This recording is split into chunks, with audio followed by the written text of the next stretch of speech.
Selanjutnya Allah Subhanahu wa ta'ala mengatakan setelah memanggil ya ayyuhalladzina amanu, wahai orang-orang yang beriman. Sedikit tadi kita bahas bahwa inilah variabel pertama.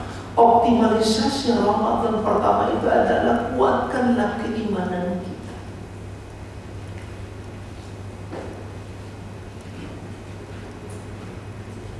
Lebih ma'rifat lagi kepada Allah, lebih kenal lagi kepada Allah Subhanahu wa ta'ala,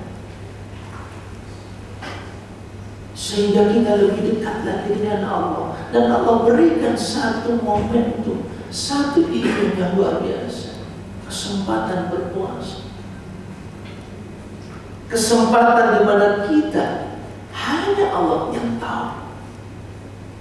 Itu kenapa dalam analisa para ulama, para ahli tafsir diantaranya, Ramadan itu atau puasa itu sampai diungkapkan oleh Rasulullah SAW mengutip dari Allah Subhanahu wa ta'ala langsung sebagai hadits qudsi, "As-siyamu li wa ana ajzi bihi."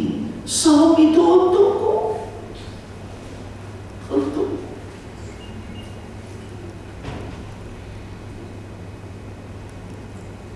seakan-akan ini hadiah hambanya kepada Allah, ini pemberian hambanya kepada Allah Subhanahu wa ta'ala, seakan-akan itu siang ini sampai langsung wa ana azimi, akulah yang akan membalas. Seluruh amal soleh dibalas oleh Allah, tapi beda di sini ungkapannya, ta'birnya, ekspresinya berbeda sekali. Iman pula yang membuat kita bisa menangkap dimensinya. Iman pula yang bisa menangkap perbedaan antara satu kata dengan kata yang lain.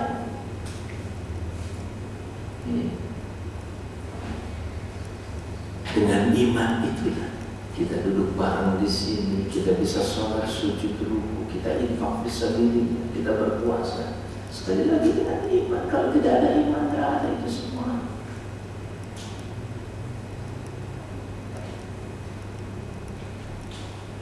Termasuk kerja. Ya, kita akan kerja di sebuah perusahaan yang baru datang dari pekerjaan. Alhamdulillah bisa mampir ke sini. Kita akan kerja di sebuah perusahaan sampai 1 bulan. Tiap hari kita datang tepat waktu, bekerja pulang. Nyari apa sih? Nyari kepastian atau nyari harapan sebenarnya? Halo? Emang sudah pasti bulan depan digaji? Belum juga kan? Tapi itu ditekuninya aja kan? Sama Ustaz Ahmad itu ditekuni aja kan? Karena ada harapan ya. Harapan itu kan sesuatu yang bakal datang. Pasti atau tidak? Tidak pasti. Pertanyaan, Allah Maha pasti atau tidak? Ini yang perlu kita belum kita miliki, belum betul-betul tersimpan di hati menjadi unggulan hidup kita. Optimalkanlah iman ini. Optimalisasi iman.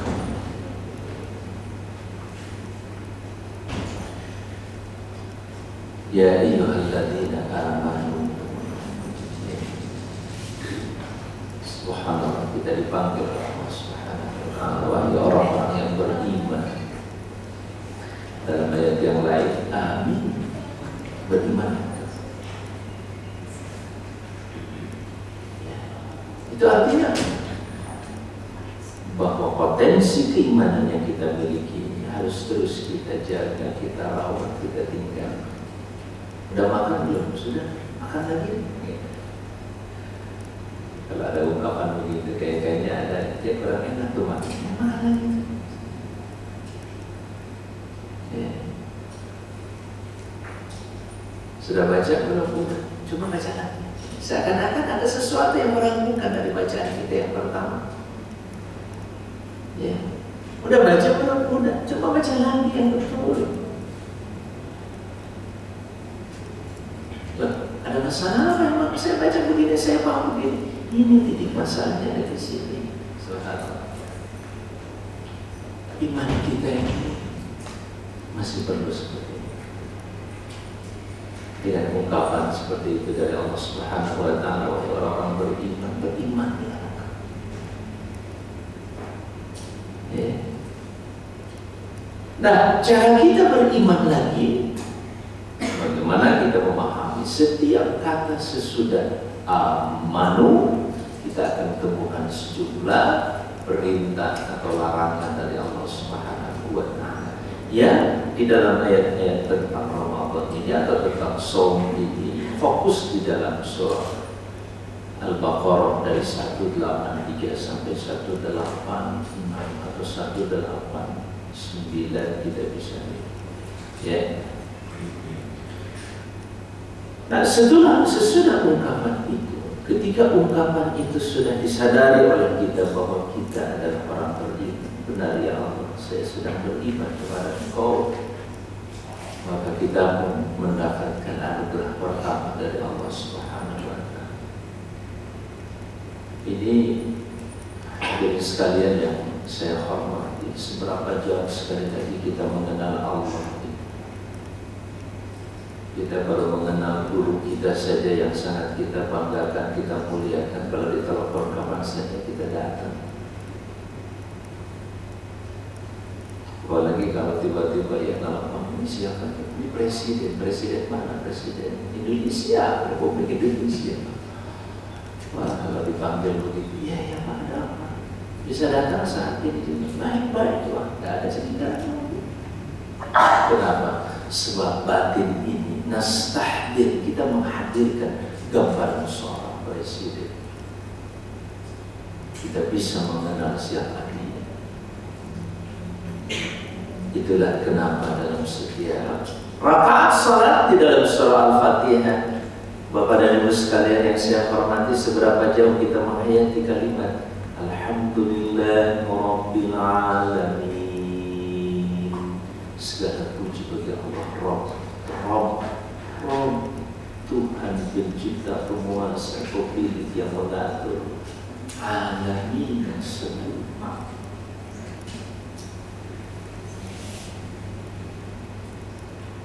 Seluruh alam, di mana kita termasuk di dalam. Seberapa jauh kita bisa menghadirkan kebesaran dan keagungan, terutama dalam konteks Al-Asmaul Husna, Ar-Rahman. Bagaimana kita bisa mengenal rahmatullah? Rahmatullah itu ada dalam risalah Allah yang dibawa oleh Muhammad SAW, baik secara konsep maupun sebagai sosok. Sosok yang nyata dan real dari rahmatullah itu gambarannya adalah Muhammad Rasulullah SAW. Itu sosok rahmat itu. Di sini baru namanya Ustaz.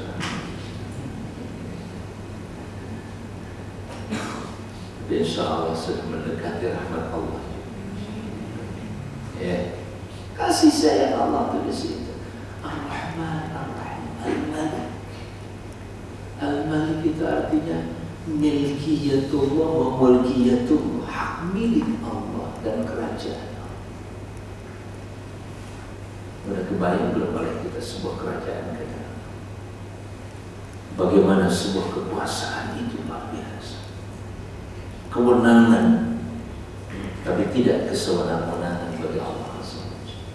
Allah maha berwenang, tapi tidak sewenang-wenang. Selalu dalam pertimbangan, selalu dalam sebuah keadilan yang pasti. Rabbil Alamin, sekali lagi, saya fokus di sini. Bagaimana kita menyambut Ramadan itu dengan mengenal Allah.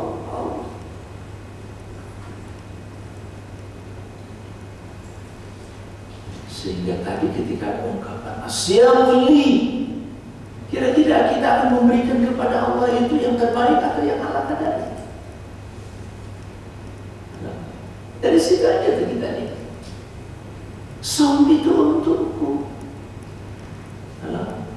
Kita mau berikan pada Allah yang gimana kira-kira? Song yang kayak apa itu?